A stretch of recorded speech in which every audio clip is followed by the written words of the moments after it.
Yo, what's up, everybody? Friday, Friday, gonna get down on Friday. Everybody's working for the weekend. Sorry, are we live yet? Dude, I thought I was going to surprise you going live. No. I stay ready so I don't have to get ready. Nice. That's how I do it. That is how we do it, man. It's Friday night. How we do it. All right. Parties here on the west side. So I reached for a 40. I wish we're going to talk about beer today. Not a 40, though. We are going to talk about beer. Yeah. We are going to talk about beer. Let's turn it up. Back of the week. We've got Adam Peak, host packaging. What are you host of? Something. People of Packaging podcast. Yeah. People of Packaging. But co-host of Packaging Today Show, which is my favorite way to introduce. There's literally dozens of people around the world who know me as the co-host of the Packaging Today Show. Yeah, I know. There's people that maybe tens or dozens for sure. Yeah. You got me, Abelio Matos, host of Packaging Unboxed, in the show. So, all right, man. And then you also host like another show, like a basketball thing. What's that called? What I want to do is talk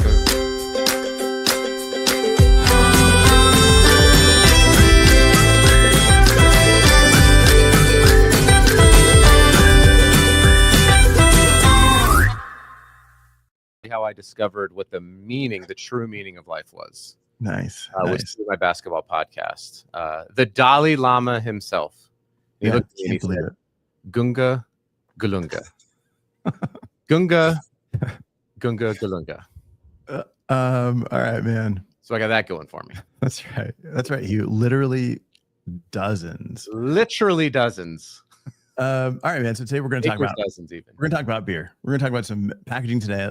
Packaging pack of the week. I don't even know what that. I can't even talk. Pack of the week. You know, I'm trying to cut weight. For your fight?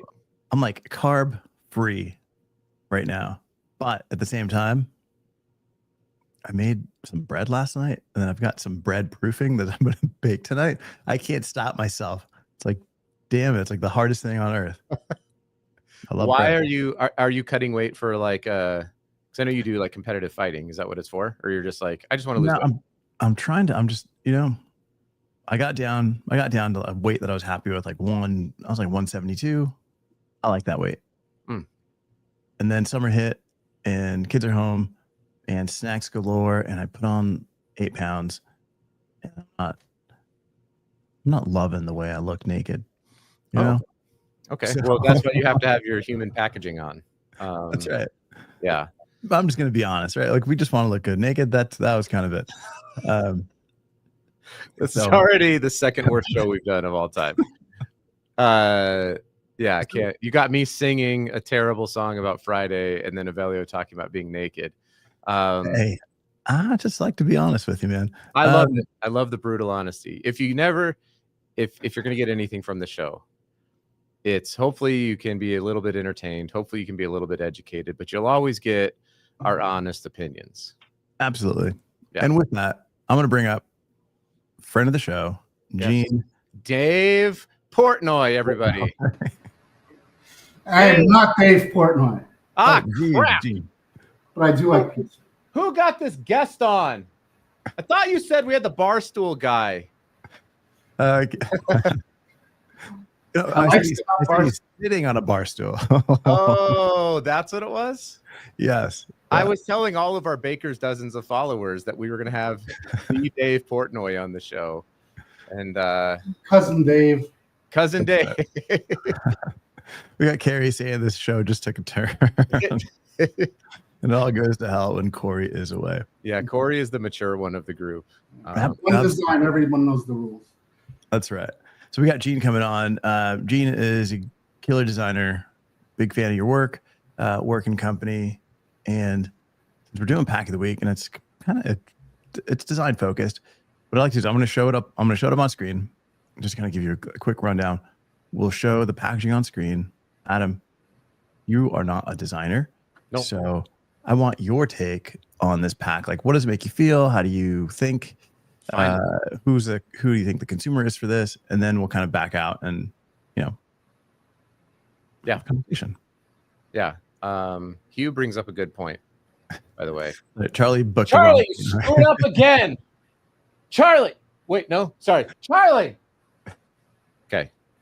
All right. So Adam, Yes. this, just give you some background. I was walking around Milan and I see this can on the floor. And man, to me, this was a beautiful can. But you know, you tell me like what, all right, so who do you think's buying this beer? Well, since I'm so Italian, Mhm. it feels like a hipster brand that is meant for like the Italian hipsters who ride around on Vespas and say ciao all day to people, but they want to be really cool and be like kind of old school. So they probably even dress like oldies. And we're oldies now, Avelio, you and I. You. Okay, me. I'm guessing it's obviously it's a, like, I start looking at the decoration methods. So it's a printed can, which is good. It's on the ground, which makes me think like, what we talk about microplastics, but what about like micro metals? What happens to aluminum when it goes in to the ocean? Where does it go? We just don't talk a lot about that stuff. So I think about that with litter often. But from a design perspective, I wouldn't buy the beer, number one, because I don't know what it says. Because I don't speak Italian. Don't you ever just buy stuff because of the packaging? Yeah, I would not buy this beer because of the packaging. All right, Gene, what do you think? Like, what do you see here? Would you buy this beer? Let's start there. First, I didn't. In a world where RTDs are big right now, if I didn't know this was a beer right away, probably not. Plus, I wouldn't know what kind of beer it is. It doesn't say if it's a lager or a light beer, so it'd be difficult. What does Ricetta mean? Is that a type of beer in Italy? Recipe. It says original. Yeah, okay. Original Well, recipe. This literally, like, I wouldn't have. That's good. That's good, right? You know, we always talk about like, American packaging. So I thought it was kind of interesting to bring in something a little different. You just wanted to flex on us again. When I was in Milan, I saw this walking on the streets, enjoying my time in Milan. From a design, like, what do you think about this design, Gene? I think it's interesting. I've seen the bottled version of it because I looked on their website before, and it is a nostalgia play, but it looks like they're trying to modernize it a little bit and be a little bit cooler. I think the difficulty for me is if this was a can that was on shelf by itself. First off, I don't know what it's called. It's Rob Mora or something. I can't see the whole name. I love that. Yeah. I mean, there's something about that, but to me, if I was a new customer, I wouldn't know what it was right away. It'd be a difficult it's not an easy read for me, especially because it's in Italian. Yeah, no. Well, all right. So for me, here's the part that stood out to me. One is just the color combination. We just look at color combination. We've got this ivory background, like this creamy ivory background, and then you've got this like emerald green with this fire engine red. It's like this really, really bright red happening.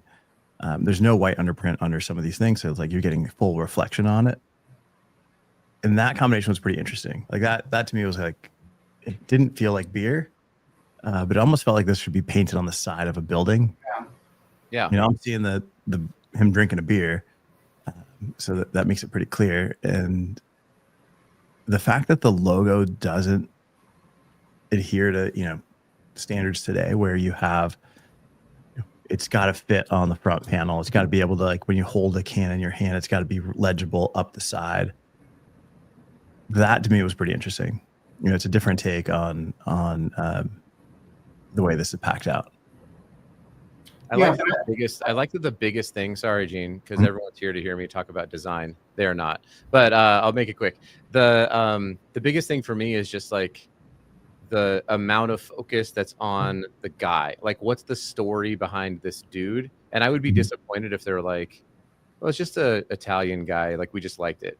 But my curiosity is, who's this man? Because there's so much focus And if that's part of the story of the brand, then I'd be like, that's pretty cool.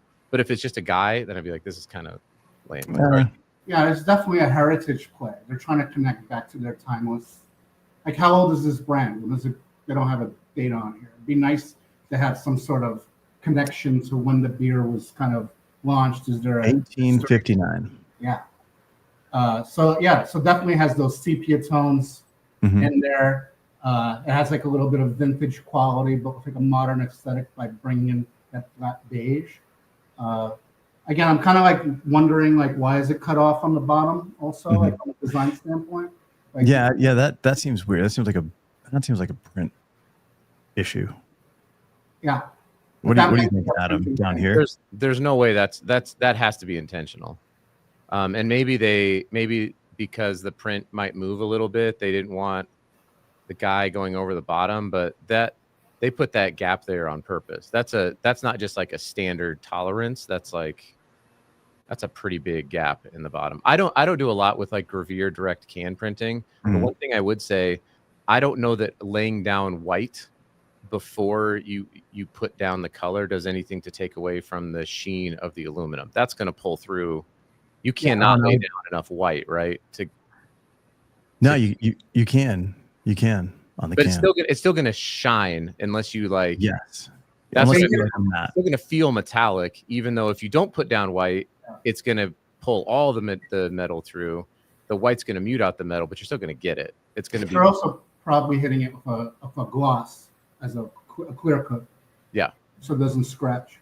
Yep. Yeah. So here's like the full. So this is like the standard can.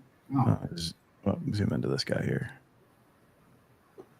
I don't. So here's the thing, man. I love this can. I think that personally, I like this can. I like the sans serif. I like, it feels kind of like this Hand painted. right. It feels like hand painted. Once I get to this, I'm out. I'm Is that the other side of the can? No, this is the regular can. So the other one was like a short, stout can. So everything was cut off and it looked super modern, but they've got this serif, they've got all this information. Now this to me is like not great. Yeah. Right. I like the fact that this guy really looks like he's about to enjoy the beer, at least on the first can. Yeah. You should. Like he's in a deep conversation. He's ready to drink. Like, seriously. Yeah. Yeah, no, yeah, that's a good difference. Then it gets into like some of these things. They still have like the the logo bleeding off. I still love the colors. I think the colors are still great because they don't necessarily work. Yeah, green and red work, but no, I don't feel like these colors are amazing, but it does stand out. I like the box and the bottle for sure. I can see where the connection is, but what I'm missing is that Authentica and the date stamp would have been nice to add to the cans as well, which is on this one, but not on the one that the original. Yeah, and that's the thing is like there's no system, it appears. But this can as a standalone can for me is like, this one's a winner for me just because it kind of breaks the rules of what we think we're supposed to do, right? It's kind of unconventional in that the illustration's kind of washed out. You can see the brush strokes in there. The logo bleeds off and it's kind of off center. Like he's, the top of his hat is kind of off to the right of the peak of that logo. And you've got like the typography mix. You've got like this is pretty modern, and then these kind of feel a little bit different. This one's kind of I like that you can see the name of the beer again on the mug as well. Yeah, it's like there's an impression there. What are your thoughts if this can is not a standalone one-off, but is in one of the boxes that has all of that information? So if the point of purchase of this can is a 6-pack or a 12-pack where all of the missing information is there, does that change as a designer? Does that change your perception of the can? Or is it just like you want the can to also be standalone because it might be served in a bar or whatever it is? I don't know what the rules are of this stuff. I think if I saw like 50 of them on a shelf, I think it would be a great wall plastering, almost like a billboarding effect, I think it would look really better than on its own right now. Yeah. That repetition of that type will be different on every can because they might be turned a little bit on an angle. I like them actually better than these. They have another can on their website that actually has the story on the front as well, which I saw like a tall, I think 16-ounce can. Those looked really cool as well. They seemed really closer to the bottles. What I'm missing is the brown of the bottle, the beer of that glass. Yeah. Which would be nice. I think they're missing something on that as well. Yeah, and then there's this version which is like a different beer style, and and this one's like super toned down, and so it's still really nice. I think it's missing that green. That green was pretty powerful, but I don't know. I kind of lose it when I get this far down. I think again, this one, I mean, it stopped me. I'm like, this is pretty cool. I like it. I like that I couldn't see the full logo, and I like that this guy was like the feature. Yeah, it's like a poster on a can. Yeah, it just didn't feel like your typical pack. Did you turn the can around on the ground just to take the picture, or was it just sitting like that perfectly? I probably bent over and like turned it so the lighting would be perfect, and then I just walked away and left it on the floor. Okay, good. Yeah, yeah, that's what you should do. Yeah. I have noticed. I don't know if we want to wrap this up or not, but I have noticed on this topic, like I go for a walk almost every day, and people are like, I put a post about like, what would you do with this? Do you pick it up? And people are like, yeah, I pick it up. There is so much trash, and I live in like a pretty clean suburban neighborhood of Salt Lake City, and I'm still just like trying to stop. And if I stopped and picked up every piece of trash I saw on the ground, when you really you wouldn't get out of your driveway. It's a lot. That's just, those. I call that work. Those are my projects, Avelio. It's not trash; it's treasure. But anyway, yeah, I find it funny when like people on social media could be like, Avelio, why did you probably didn't even pick that up and recycle it? There's a lot of stuff. Trash. There's a lot of stuff that you just see on the side of the road that it's like, if I wouldn't get maybe a quarter mile before I'd be like, I'm done. But I'll stop and take a picture of it. Exactly. I think what's interesting about beer or beer cans in general, the more vintage they are, the more collectible they are. So I think there's a lot of beer aficionados who collect beer and beer cans and labels and stuff, and this might fit into that kind of portfolio as well. Yeah, no, for sure. And then just Carrie DeFore's comment here that it's kind of a brand flex to not have to show the full logo. Yeah, which I do agree with. I think, and I think the guy, the man on the can is kind of the full thing. Like you see that man, you know who it is, right? It's like Budweiser. If it's like red, white, and blue, and you see these big horses on there, the Clydesdale, you don't necessarily need to see the entire Budweiser to know it's Budweiser. Right. Same thing with like Coors. If they did the same thing with like big mountains and then just like Coors kind of bled off. Coca-Cola did this when they wrapped their logo horizontally. It does show kind of the power of the brand. Well, that's like the heart of the like Aldi's lawsuit, right? Is that they have gotten too close to the brand so that they say people don't recognize it, even though the color schemes are a little bit different. There's no logo. It's just kind of like placed, and so the brand is arguing people are confused even though they're clearly two different packages, and we'll see what happens in the court case. I don't know, but that is the power of like the Oreo brand, right? With like the store, all these cookies you make it look like, and people might think they're buying an Oreo even though it doesn't say Oreo. It's pretty powerful. I think a lot of those cases, I'm sorry, I think a lot of those cases are also free advertising for them. You know what I mean? Like, hey, we got Oreo cookies just like the original Oreo cookies, just the price. Yeah, I'm pretty sure the lawyers aren't free though, so I'm guessing there's some cost in that lawsuit. No, but it's like it's not free, but it's like a discount, right? It's similar to Meta hiring OpenAI's designers or engineers for $100 million contracts because they can hire the top 10 engineers for $100 million a piece, which would be basically you're essentially buying OpenAI for a discount. Yeah. In this case, also Nabisco or whoever it was, Mondelez sued Aldi's. It wasn't Aldi's. It wasn't the way around. So if they were looking for free advertising for the private label, that would be a weird. Could have just given them some money to advertise, I guess. Maybe it's like a subconscious type. Yeah, I don't know. All right, man. So if you're launching a beer brand, Adam, what beer brand are you launching? Name it. Oh man, I have to name a beer brand. Yeah, Adam speaks. It's probably going to be something like Old Dirty Baptist Ale or something like that. Perfect. I would look for like some like Wu-Tang elements with like my Baptist roots in a beer. I think that would be. So what's the first step in design? Gene, if Adam comes to you and he's like, I'm doing Old Dirty Baptist. I'm going to create a story around it. I think initially develop a story about Adam and his beer and his connection to beer, and then the contrast to the history of Adam and how he's converting that. So if it's preacher, Baptist culture, bring some of those elements right away. You've got tools to work with from the beginning, and then you start building on that. To be fair, Gene, I'm going to be a terrible customer because I'm going to call your beer Peekaboo, by the way. No.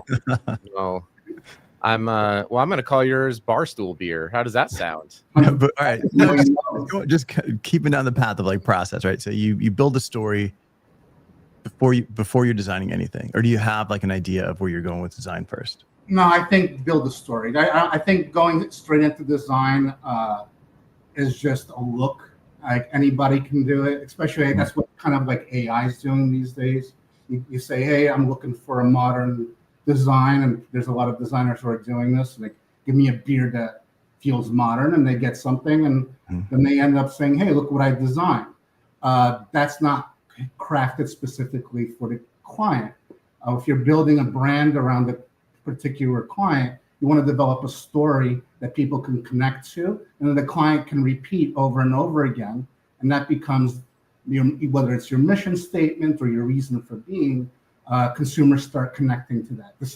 I'm connecting with Adam Peek's beard because, not just because it tastes good.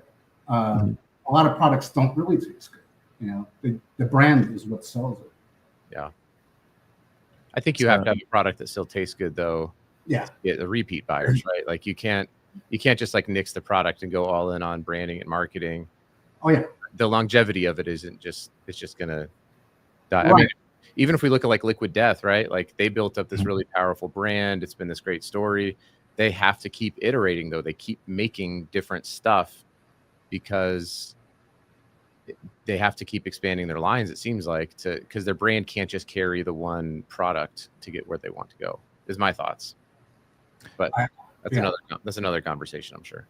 They have to keep bringing value to their brand because I think they're trying to get on the stock exchange. They want to go and become like a company, like a Coca-Cola, in their area. So they have to show how much value they have. So the addition of I was reading they weren't profitable at this. They weren't fully they profitable can't be right now. I think they're spending faster than they're making, but I think that's the process of that particular industry. Until you get a certain, consumer base that, you're going to be spending faster than you're making it. Amazon, as an example, Amazon was not profitable for years. You have to keep reinvesting that money back into the company. Hey guys, I have one last thing that I have to say, and it's going to be the most important thing.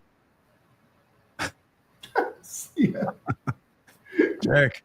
All right, man. So just last thing here. We've got if you've built this story, you've kind of talked through like with Adam, like what the design of the can's going to be. After that, in your design process, like would you recommend that they go to like a direct to can print or doing a shrink wrap? Right now, I would go direct to can. I think the flexibility of direct to can, the quality of it. I've recently worked on a project that we're working on all the techniques all at the same time based on how much we're distributing. And we started originally with wraps, and then we went into direct to can. And now we're looking at printing onto aluminum for mass distribution because of cost constraints and distribution constraints when you go national. I think it depends on the flexibility of that, Brian. Cool. Awesome. All right, man, we're going to wrap this up. Gene, thanks for coming on. Always appreciate your comments while we're doing the show. Go check out Gene. What's your website, Gene? I'm at workingcompany.com or workingco.com. And Gene Portnoy, found me on LinkedIn, and say hi. Yeah. All right, guys. Thanks so much. We'll see you guys. We'll see you next week. Thanks, Yeah. Gene. Thanks.